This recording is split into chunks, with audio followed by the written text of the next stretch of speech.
Sacramento, right in front of the state capitol. Let's see if I can get a good shot. Nope.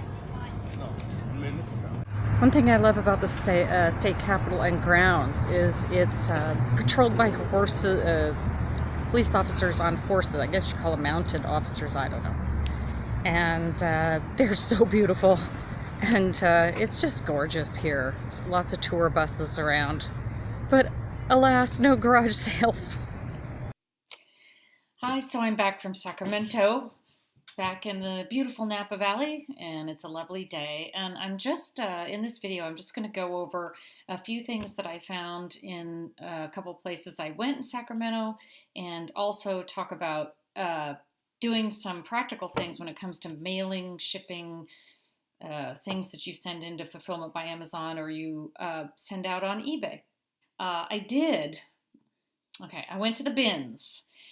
We don't have any Goodwill Outlet bins very close to me here, so I found one in Sacramento, and I went to the, it's a rather large area, and those of you that know how to do the bins, it's a huge room, and it's basically their overflow, kind of their liquidation for Goodwill. And they roll bins out every few minutes on a specific time schedule and in a specific place on the floor. And people that are there all the time will wait at the place on the floor that the next bin is coming out at. And so you go in there, and it was a weekday that I went in, but there are people lining the walls that have filled shopping carts full of stuff from these bins, and they're just going through them one by one. And when you buy from the bins, the outlet stores for Goodwill, you pay by the pound for clothing.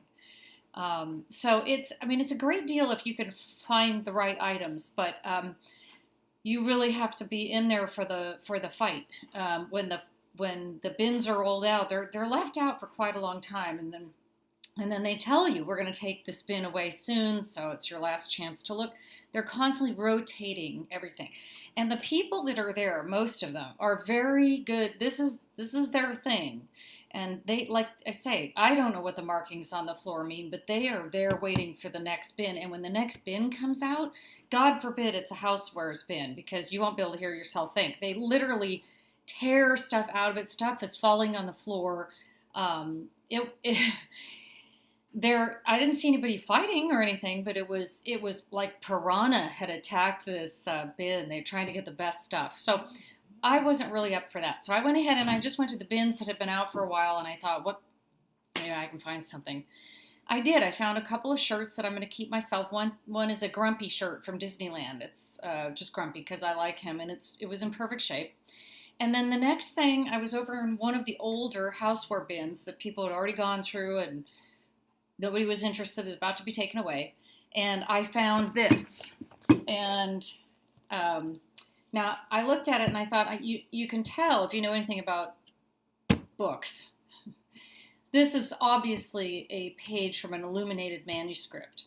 So this is a copy of some obviously very, very old ancient text. So when I opened it, I realized it did have some scribbles inside the front cover. It's from paper blanks. It has cords on the side so that if you were to draw or do anything in it, it would lay flat if you wanted to. It just had scribbles on that page, and I looked at the back, and there it is again. And then the inside of the back, I would have taken this anyway because it was in the bins, and it was, I probably paid 25 cents for it. It has the whole story of what this illumination is from, which is the Book of Kells. So the Book of Kells is an ancient book that resides, I can't remember what city, maybe Dublin, probably Dublin, Ireland. I'm sorry, I don't remember. I've never seen it personally. But it's ancient. This is one of the pages from the manuscript, and I brought it home, and I found out that this is a very, it's not a vintage series, but it was a series done by Paper Blanks. And they did several of these illuminated pages from the Book of Kells, and then the book is simply just a notebook. But the series are very sought after. And so some of the series books can go for $50. And this one, so I looked it up, and I want to say it's the Generato. I wanted to say Generation, but it's not. But It is, oh, Generatio or Generatio. This particular one I looked up on eBay and I thought, oh, that can't be right. Because it was like $299 was some guy selling it used. Then I went to Amazon because I thought, well, I'll send it into fulfillment by Amazon because that's how they started, was books and and at fulfillment by Amazon, this book started at $2.99. There were many people selling it in the 500s, and there was one man selling, or woman selling one used for over $3,000. Now this is just a notebook. Doesn't mean he's going to get $3,000. And this is, of course, a used book. And the reason I bring this up, I don't know what I'll get for it. But if I were to go by everything I've looked at, it is actually valuable. And I wanted to tell that story because I don't really like going to the bins. It's kind of a dog-eat-dog deal. And I mean, I honestly, one guy, he would come to every bin, and every bin he would come to, he would cough loudly all over everything. And at first I thought, poor guy, he's so sick. And then next I thought, I noticed everywhere he went and started coughing, everybody moved away and went to other bins. And I thought, that's his way of getting the bin all to himself. And it works. And it's, it's just, let's just say it's tough if you're going to really dig through them. But the reason that I brought this one up was this bin that I looked at had been gone through by these people who are there every day looking at stuff. And this was a treasure waiting to be found. Nobody wanted it. And I may not get that much for it, but if you were to look this up, you'd find what I found. And what I'm trying to point out is when you walk into places and it looks like everybody else knows better than you on everything, or you're the newbie, don't sell yourself short because you might find what they didn't see. You have to keep your eyes open for it. Their eyes were not open for treasure. They were open for clothing, and in this particular bin, they were open for anything new with tag or electronics and things like that, and this was stuck in there. And I think my point is, don't feel discouraged if you get to a yard sale at the very end of the day and all of the people that go out picking and are like the professionals, they know everything. We meet them all the time, the pickers that know everything. Don't be afraid to look, because most of the best things I've found were things that hundreds of people had looked at and passed up.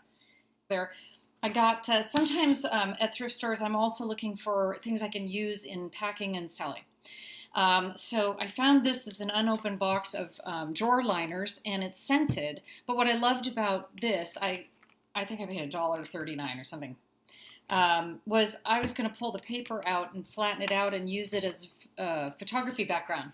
So I think that would be a good background to photograph some things on a flat lay. The next thing I found new in package was this Autumn Harvest damask tablecloth in bronze. I'll take the tags off, but as you can see, I paid $5.99. I got a discount on that because, again, I had that coupon. And I've looked them up, and I think anything new in package is usually worth it if it's under a certain amount of money. And I'm probably going to put it up for about $20 on eBay. Dog disaster. Okay. So anyway, when I was at that Thrift Town, I also ran into this piece, and it was still in its wooden display box. And it is a barbecue set. It's missing a piece, obviously. It's got a piece missing.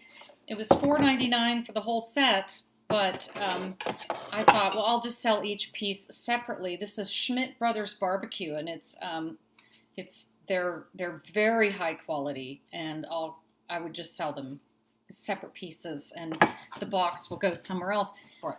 So back to the small theory of mine that you really shouldn't give up looking, even if you think a place has been picked over, because people they're not necessarily looking at everything the way that you would look at it. Okay, it's like the sides of a diamond. Diamonds have many sides, and if you look at a diamond from one facet, it has a certain look. If you look at it from another facet, you see a completely different look. So use your eyes to look for it. Use the paradigm that you grew up in and were raised in, the things you know and remember, and use them to view what you see, and you will see it in a different light. So I went into a free box at an estate sale, and I found this. Okay, so I was born in the early 60s, and I think a lot of you women that are my age would probably recognize this as a Skipper dress. Remember Barbie's little sister, Skipper?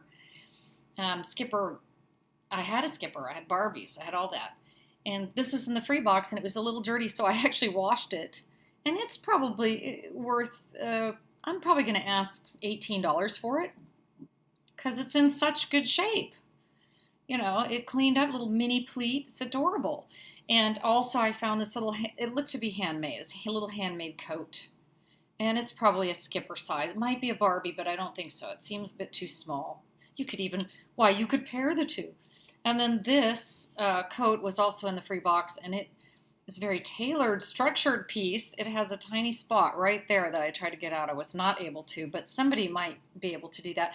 So I'm probably going to put these in a lot for about $20. And that I paid $0 for those, and they were in the free box, which had been picked over multiple times. So I may not work out perfectly for me, but that, I had to have that. I knew what that was the minute I saw it.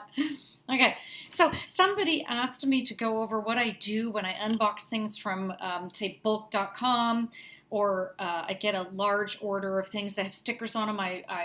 Last year I bought a huge amount of stuff from a store that was just liquidating part of its gift section. They'd never heard of things like electronic tagging or anything like that because they had 2 stickers, like stickers, on every single piece.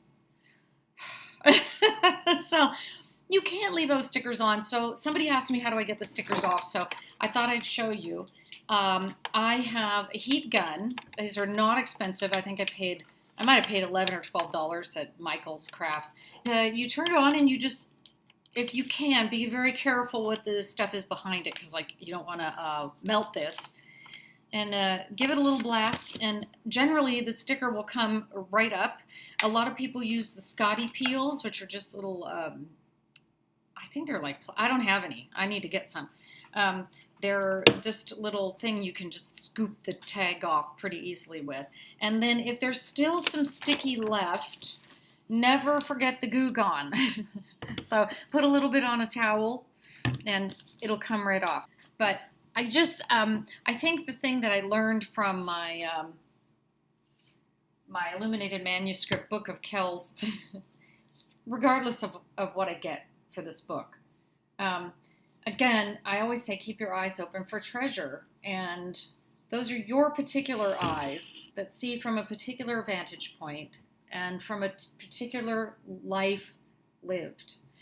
And so just because something looks like it's been gone through by other people who are more expert at reselling than you, nobody is more expert at you than you. So you will remember and notice things that other people don't based on your own personal experience. So don't give up and walk away. Dig a little bit and you'll find maybe that thing that you recognize that nobody else cares about. And there's a whole bunch of people that collect these dresses. So, just don't discount your own expertise. Not that you're an expert in training, but that you're an expert in what you know, what you experienced. I'm, because of my age, and I went through a lot of stuff. So when I see stuff from the 70s, I know it right away. I know it by the fabric. My kids said, "How do you know it's vintage?" Because I was there. I know that's the fabric, that's the cut, this is what the tags look like, So be brave, get out there, be brave and try. So I'll end this with some of the things that sold. Bye. Just a few things that have sold over the last couple weeks. I bought this part of a bulk package I bought from one woman off of Facebook Marketplace. I paid $40 for the purse. I believe I took an offer for $75. It might have been $70, but I paid $40 for it. And from that same grouping of things that I bought, probably 50 items for $75. This sold right away for $27.77. And this came from the free items that I got a few weeks ago, and I took an offer for $40 on that. And I bought this at not a garage sale, I'm sorry, a thrift store, and it was $2, and it was half off day, so I got it for $1. But it's a really nice piece. And this I got at a thrift store. No, yes, a thrift store in San Francisco for $2.99 for the set. That's my reseller update for this week, and evidently I threw some philosophy in there. But if you like the channel, please subscribe and keep your eyes open for treasure.